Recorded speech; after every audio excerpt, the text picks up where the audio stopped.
Welcome to the Leading Yourself podcast. This is your host, Carolina de Arriba. I'm an HR professional, health and fitness coach, wife, mom, and above all things, a goal-getter. In this podcast, we're going to be digging into all things leadership, professional and career development, habits, and relationships. This is a podcast for those who want to become the best version of themselves. Those who have big dreams and are willing to embrace the journey and put in the work to achieve them. My goal is to share with you the tools, tips, and tricks to help you in your journey. So let's dig into today's episode.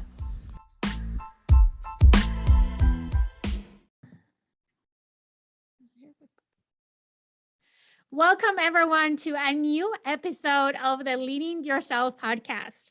Once again, I'm super excited to have a special guest with us this week, Mark Herschberg. He's the author of the book, The Career Toolkit, Essential Skills for Success That No One Taught You. Welcome, Mark, to the Leading Yourself podcast. Thanks for having me. It's a pleasure to be here. Yeah, I'm so excited that we connected in social media. That's how we connect these days, right? And I had not, to be completely honest, I was not aware of your book, but I was so grateful we connected and I had the opportunity to get my hands on your book. And I have to make a confession. When I saw the book and the title of the book, being an HR professional, I thought you were in the HR space, but your background is very unique and something that would have never crossed my mind when I saw your book. I would have never associated you with the background that you have. Can you speak a little bit about yourself and your background so everyone, if they don't know you already, can get to start knowing you a little bit more about you? Sure. I think of myself as a dual track professional. I came out of MIT in the 90s with a bunch of degrees in physics and computer science. My graduate work, cryptography, that's in cybersecurity. And I started as a software developer and moved up and became a CTO, a chief technology officer. So my day job, my primary job is as a CTO. Now, I realized early in my career that to become a CTO, it wasn't just about being the best programmer, because there's all these other skills I would need as a leader: leadership, communication, negotiation, team building. No one taught me this in school. That's not part of a computer science curriculum or most curriculums. I had to develop it in myself and then realize these are skills not just for executives, but for everyone. So I was also developing them across my teams. Now, I happen to be the de facto HR person at most of my companies. I do startups. I am the person doing most of the hiring. We don't have anyone building culture or doing development, so that would all fall on me. So I've had a bit of HR experience there. But then 20 years ago, MIT was looking at this and getting feedback from companies. And they were saying, we can't find these skills in the people we want to hire. Again, leadership, communication, negotiation, networking. We're not seeing them, not just in students and not just from MIT, but everywhere. So at MIT, we created a program 2 decades ago, referred to as the Career Success Accelerator. And I've been teaching there and elsewhere for the past 20 years, teaching these skills. So I have my job as a CTO, building products and engineering new technologies, but then also doing HR and professional development. What an amazing combination, really. We see it every day, right? Where in today's world, these skill sets, this technical skill sets that you're talking about are in such a shortage that everyone is hunting for the perfect software engineer. It's probably one of the jobs in higher demand, but also when they get out of school and into the corporate world, a lot of them face challenges that they were never taught at school how to face because of all these skills that you're talking about. And I love that in your book, you broke it like in 3 sections, right? There's the career section, the leadership management section, and you also have this interpersonal dynamics. Can you speak a little bit on what are these components? Why did you structure your book this way? The 10 chapters are on the 10 skills that we have seen in different surveys to different employers. What are the core skills they are looking for? So these are universal skills. across different jobs and industries and even countries. These are universal skills. I broke them into 3 logical sections. The first is really focused on your job and career itself. Chapter 1, career planning, how to create and execute a career plan. Chapter 2, how to work effectively.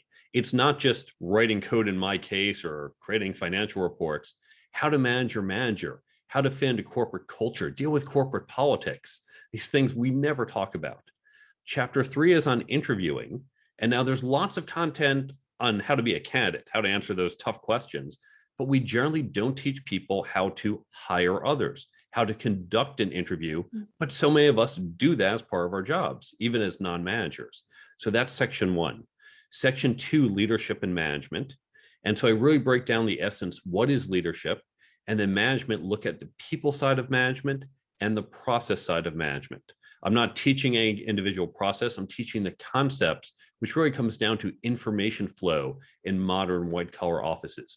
And these skills, by the way, aren't just for people with certain titles. They are for everyone, because even if you're junior, if you've ever had to convince a colleague, hey, why don't you work on this piece and I'll work on that piece? Guess what? You just manage someone. You might not have the authority, but you're managing. The third section are really universal skills. This is the interpersonal dynamics, communication, negotiation, networking, and ethics. And these are the skills that underpin everything that we do.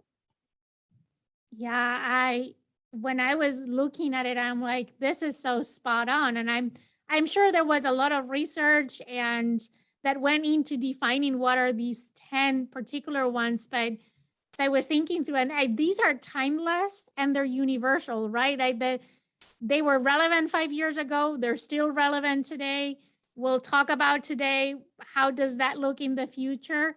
But also it's all for all functions. You gave the example of software, finance, HR, doesn't matter. Even if you're not in the corporate world, if you're trying to start your own business, or I think wherever you are, these are really universal. And I think the fact that you were able to narrow it down to 10 that can speak to such a broad audience is impressive, because I know working in the corporate world, working in HR, we come up with long lists of competencies and skills all the time.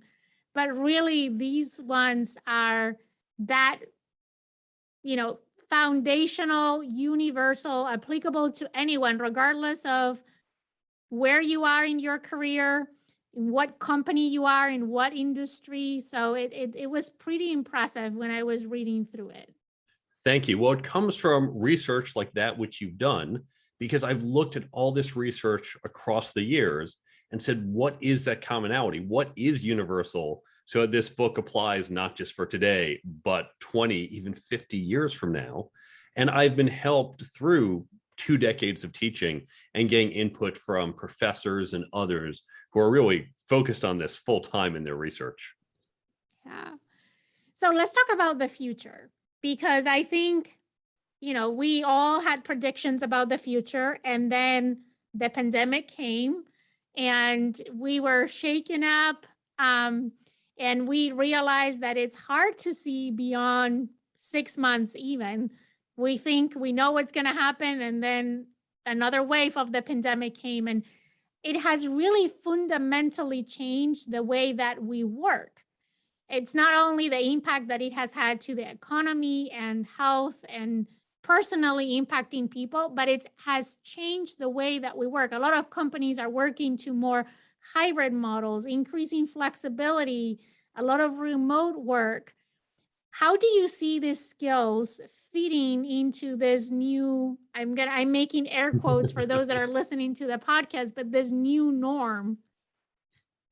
I've been fortunate, having worked in tech. I've been working at virtual companies and hybrid companies and all sorts of different models going back 10 plus years, probably closer to 20. So I've had a lot of time to work through this. So this isn't new to everyone. It might be new to your company or industry, but people have been doing this for many years. Here's the way to think about it. The nature of our jobs. I'm talking about those of us white collar jobs. If you're on an assembly line, it's different. But I expect most of the listeners were white collar workers. We are all about information flow. The essence of what we do when we manage is that we make sure the right people have the right conversations at the right time.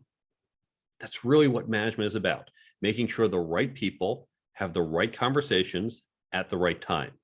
Now, the conversation might be a meeting. The conversation might be sending an email or a Slack message. So we're going to use this broadly when we say conversation or information. It might be, I have to get you this report versus just give you an answer. But that's what we're doing. We're just moving around information between different people. When you look at the world that way, and this is what we talk about in the management chapter on process. I'm not saying any one process, saying here's what they all try to do. Then we recognize that as we are in remote teams or semi-remote teams, that changes the nature of our communication. Certainly, we all know 10 people sitting in a room is a very different experience than 10 people on a text chain. How much information gets through, the bandwidth, the nature of the response. Is it you can't sit there in a meeting and say, oh, I think I'll get back to you in 5 minutes and sit there silently, but you can on text. So the dynamics of the information flow changes across channels. And this is important to understand. Likewise, the interaction, it's still information, but it's not what we formally think of. When we're leading, if I need to stand in front of a room and get everyone really excited, we've got a long 3 months in front of us, I'm going to do that rah, rally speech. I can do it and get people amped up. Doing that over Zoom, you don't feel the energy. It's just not the same. And you can give the exact same speech. You as a leader can give that energy, but it's just not going to be perceived the same way. It's not going to be adopted. So we have to recognize the information flow, because of the channels that we are now using, will be different. And we have to make subtle adjustments to compensate for that.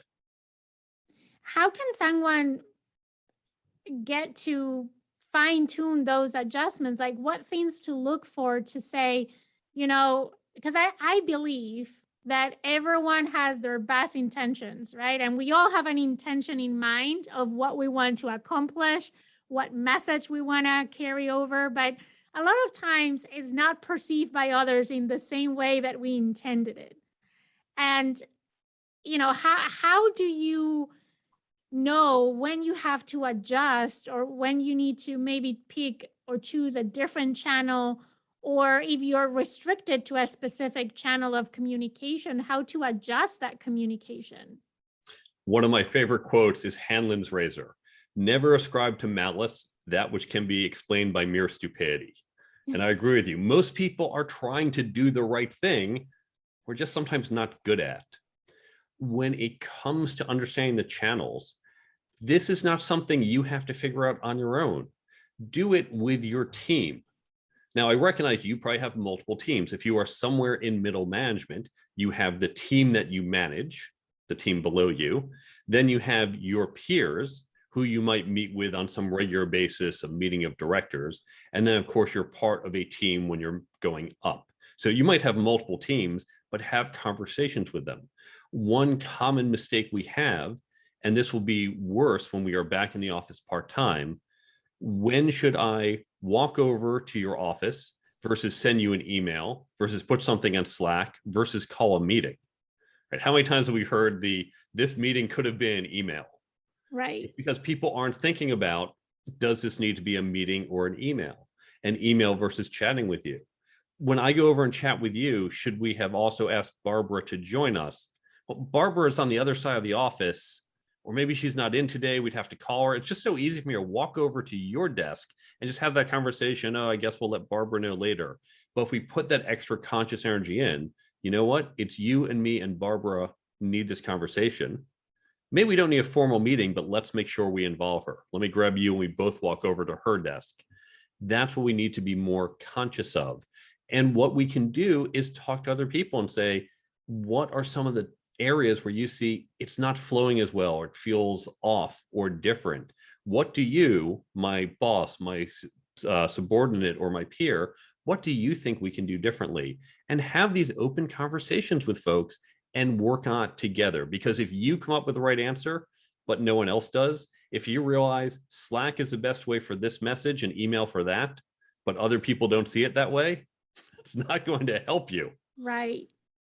Right. And I think also for me, one thing that is very helpful is just being clear on what is the intention that I have with that communication, right? A lot of times we communicate in a certain way or in a certain channel that because it's what we always have done or what we did last week. And we default to that. But a lot of times it's a matter of taking a pause and just thinking, first of all, who should be involved? Do I have all the key stakeholders? And what is really that I'm trying to accomplish? Because a lot of times, if you answer some of those questions first, it will be more clear as to what is the best channel or the best way to reach out and bring these people together. You bring up one of the topics in the book is the parable of the five gorillas. There's this story about a researcher who puts five gorillas into a room, and in the middle of the room, there are some steps. Suspended above the steps are some bananas. So one of the gorillas looks around and says, oh, I think I might get these bananas, and walks over and starts to climb the steps. As soon as he touches the steps, the experimenters blast every gorilla with a fire hose of ice water. Well, pretty soon they all learn, don't go near the steps, simple Pavlovian response. In the next phase of the experiment, the researchers remove one of the gorillas, put a new one in. So this gorilla looks around, sees the bananas, heads towards the stairs. But the other gorillas, knowing what's going to happen, they stop him. They're pulling him back. This gorilla's undeterred. They just start wailing on him. They start beating him to say, don't go near those steps. We know what's going to happen. So this guy learns, okay, for whatever reason, I'm not touching those steps. When it's repeated another time, another gorilla is removed. And so all these gorillas, including the new one from the last round, go over and start beating this one to teach him, don't go near the steps. And one by one, the gorillas are removed until in the final phase, you have the last of the original gorillas is taken out and a new one walks in. And when he heads towards the steps, the four other gorillas just start beating him to keep him away from the steps. But no one actually knows why. None of them were around to get hit with the ice water. They were just taught, this is what you do. And that's why they keep doing it. This is what we do in corporations. And the irony is those gorillas don't have wikis or emails or post-it notes to write down, don't touch the steps because of the water. We just do it this way because it's easy, because we have so many other things to deal with, new customers and all these other changes. I don't want to think about, do we really need the same meetings this year as last year? We just go on autopilot. But taking some time to step back and say, let's rethink this. Do all these meetings still make sense? Should some of these meetings become emails? Or should some emails become meetings? And really stepping back and doing that, I would recommend on a regular basis. But even if you don't, this is the time as you go back into the office, start from that clean slate. Start by saying, what is the information flow we need? And then what's the right process for doing that? And you're going to be in a much better position than your competitors. Absolutely. And it doesn't take that much of a time. I think it's a investment that you make up front, but then it's going to save you so much more time afterwards. We're always concerned about, we don't have time to discuss these things. We don't have time to get together because, as you said, we have customer demands and other meetings and other priorities. But a lot of times taking just that little time and put that investment up front can pay big dividends in the future. Absolutely. And we've all experienced this personally. How many times have you maybe run late to a meeting and you have to present, and you can either just run right in and go on and you're kind of frazzled and discombobulated? We say, okay, I know I'm running late, but I'm just going to take a minute. I'm going to be a minute later. I'm already late, but it's okay. I'm going to take another minute just to compose myself, just to make sure everything's set up, just to flip again through my notes, whatever it is. You know your outcome is going to be better, even if you're another minute late, than if you just rushed into it. And that's where we are with our companies. We're always behind. There's always too much to do, but taking that breath is going to help you refocus and be more efficient, as you said. Yeah. Now, let me switch gears here to another of the skills that you mentioned in your book, because I'm really curious at what is your perspective on networking in the current environment. You know, in the past, when I think about networking, the first thing that comes to my mind is a big in-person event with a lot of people, right? And where, you get to meet people, connect with people. And since we were all pushed to work virtually or avoid, large groups of people, we haven't had really the opportunity. And what I found is a lot of people have put networking on the back burner, using maybe the pandemic as an excuse. I'm saying excuse, I mean, there's real reasons why we're not going to those big events, but there's other ways to network, I personally think. But I'm so curious on what is your perspective on this one in particular? I've been saying for the past year, almost year and a half now, COVID has been a gift to networking. It's horrible for many other reasons, but for networking, it's been a gift because most people do have that image that you described. You walk into a room, you shake hands with a bunch of people, collect a bunch of cards. Look, I just met 20 people in the last hour. My network's grown by 20. It hasn't. Not really. Right. When people say, oh, I've just added all these new people on LinkedIn, look at how my network's growing. Saying that someone you added on LinkedIn is in your network, that's like saying someone you just swiped right on Tinder is now your significant other. That's not how it works. Oh, look, I just swiped right. We're practically married. No, it just means there's a little bit of interest. Now, what do you have to do? You have to actually go on dates and build the relationship. Same thing is true in our professional relationships. Getting a business card or connecting on LinkedIn doesn't create the relationship. It just means you exchanged a little information. I know how to get in touch with you now. Relationships come from repeated interactions, from building trust over time. Now, the reason COVID has been a gift for those who recognized it is twofold. First, we actually had more time. If you spend 30 minutes a day going to and from work, 15 minutes each direction, and you're probably lucky if you do that, suddenly you had an extra 30 minutes a day. Imagine if you just said one morning per week, I'm going to reach out to someone in my network. I'm going to basically have virtual coffee with someone. And that's an extra meeting per week where you can build a relationship. That's extra time we have for doing it that we didn't think of beforehand. The second way it was beneficial is because we think of meetings in person. Traditionally, hey, let's meet up for coffee.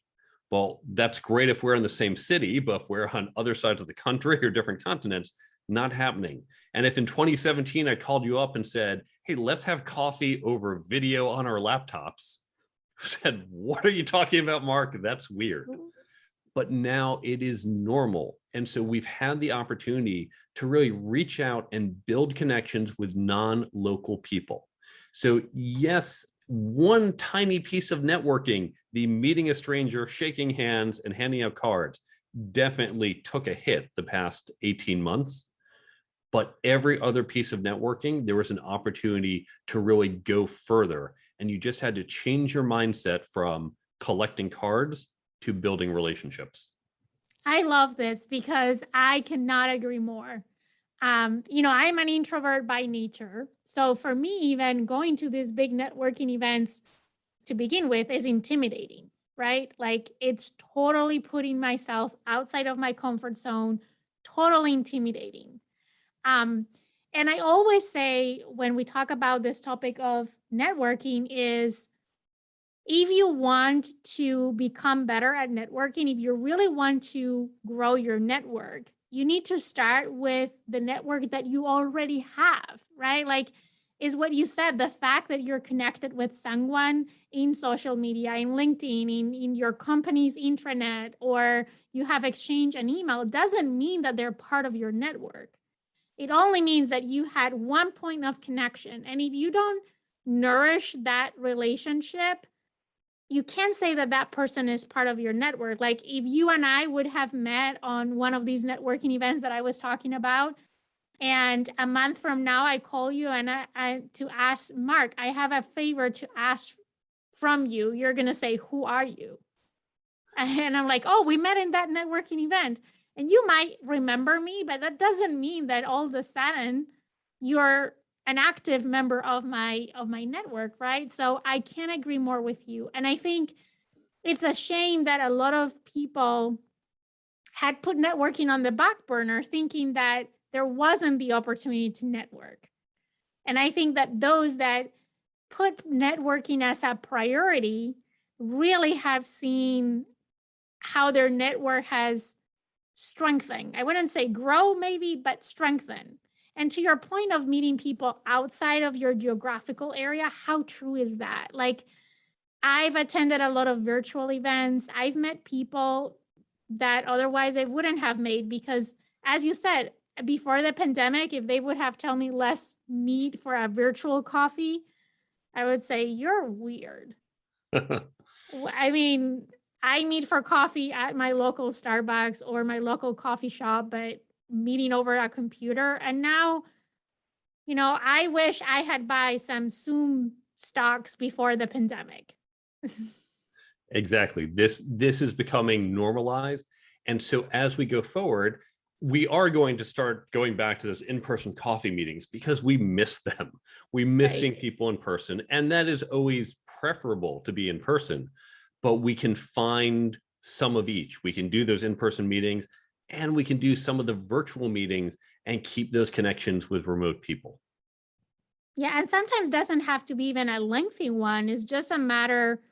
One thing that I like to do every month, I set goals for the month, I set intentions for the month, but one thing that I do is I write down 3 people that I want to connect that month. Typically are people that are already on my network that maybe I haven't talked to in a while and I want to check in with them, or someone that I know is working on a specific project that we have mutual interest on, or whatever the reason is. But I identify 3 people and I make my purpose to connect with those 3 people. And it might be sending them a text and say, hey, I was thinking of you. How are you doing? Or I heard you're working on this project. How is the project doing?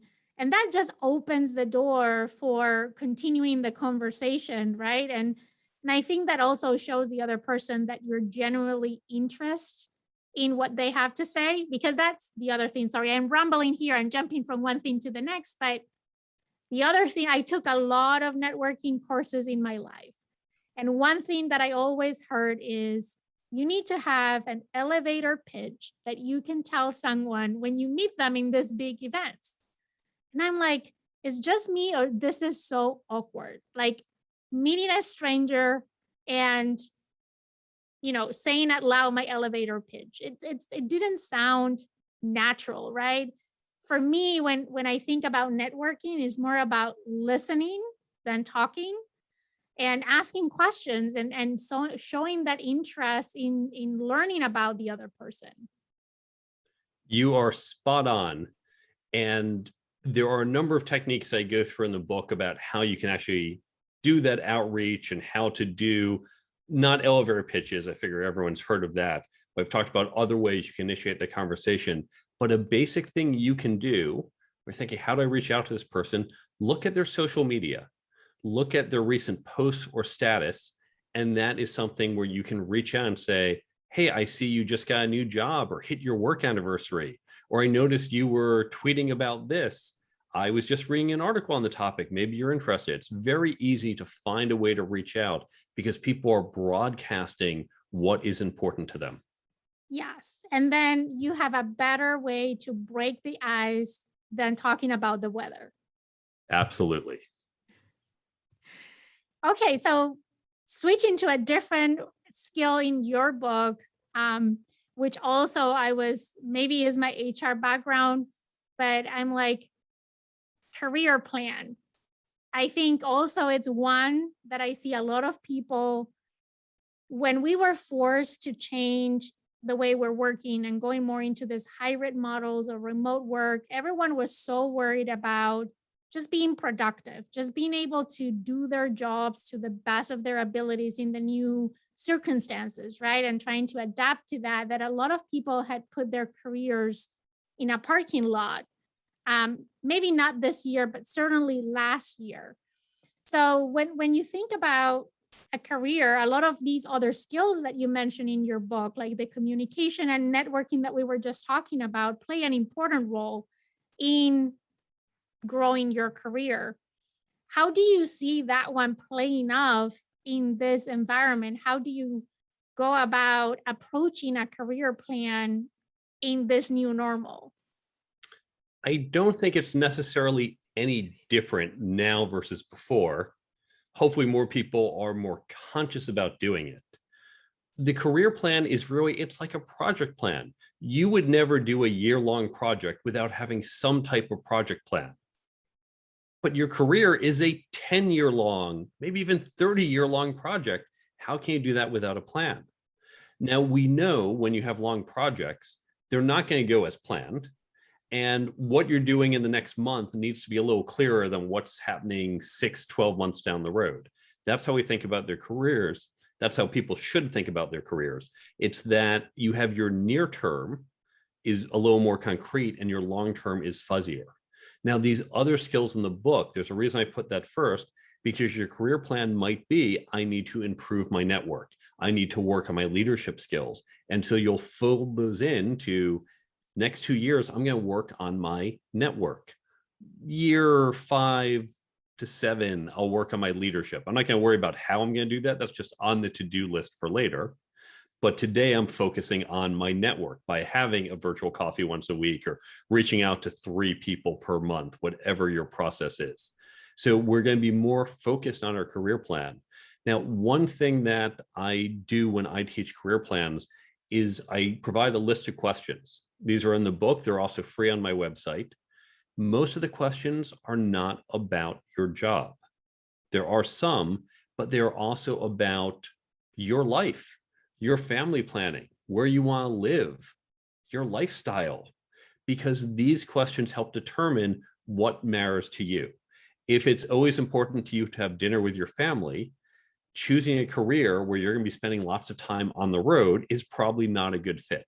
So we have to recognize our life goals really help form what our career opportunities are, and we can pick a career that works for our life goals. I think that is, I'm glad that you brought that up because I think it's so profound, right? And it seems common sense, but it's not actually common practice. We look at our personal life and our career life as two separate things, right? And we think about our career, and a lot of people, I mean, we're all driven by different things, right? It could be impact, it could be title, it could be compensation. There's many things, right? But then you have your personal goals, and I think it's always important to put these mirror these two and see where do they overlap, because it's in that space that is your sweet spot for determining what you want to do with your career. Because if you might have the best remuneration, the title that you always wanted, but if you don't have that sense of centeredness between your personal life and your career, I don't like the term balance. That's a topic for a whole other conversation. But if you don't feel that you can fulfill your priorities in both, you're going to end up frustrated and burnout. Absolutely. Common sense is remarkably rare. And so what seems obvious, people haven't focused on. I do think now, during the Great Resignation, people are starting to ask these questions and saying, what do I want out of life? And does this particular job or even career serve that purpose? So finally, people are starting to think about it the right way, but you have to think about your larger life and then find a career that fits into that. Yeah. I also think the pandemic is one of the blessings of the pandemic, right? That it has opened our eyes of what it's possible, and it has opened our eyes to reevaluate our priorities. A lot of times we go with our day to day, and again, back to your story of the gorillas, right? It's just what you do all the time. So you keep just doing the same. And I think the fact that we have been taken out of that normal state, quote unquote, it has opened our eyes to say, oh, maybe there are other things in life. Maybe my priorities are different. And I think this is a great opportunity to revisit that career plan if you already have one. And if you don't have one, leverage all what has happened in the last 18 months to reflect upon those questions that you have in the book and really start putting your plan together. to your point, what many people do is they have some idea at 22, 25, what they want to do, and they start doing it, but they're so heads down, and they're the gorillas who say, well, this is what I'm supposed to do, and I'll keep doing it. And they don't step back and say, is this still making sense? Is this still what I want to be doing? And so they turn 35, say, well, I'm just doing it because that's what I'm supposed to be doing. That's what I've done the past 10 years. And they don't ask, is this still what I want to be doing? So the pandemic, to your point, is where we're finally getting that pause of, you're almost in a trance going through the motions, and you just wake up and say, wait, am I doing the right thing here?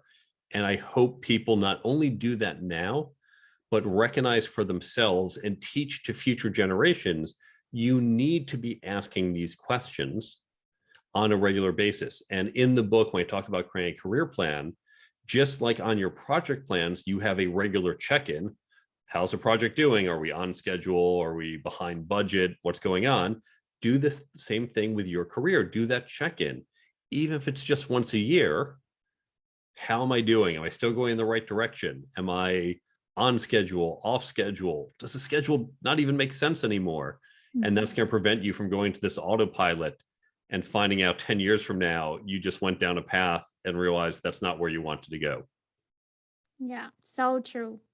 Talking about this questionnaire, I know this is one of the resources that is available in your website, and I can be talking for you for hours, but I know we have limited time. So before we wrap up our conversation, please share with our listeners, how can they find out more, where they can get your book, how can they contact you, where they can find some of these resources that we've been talking about today?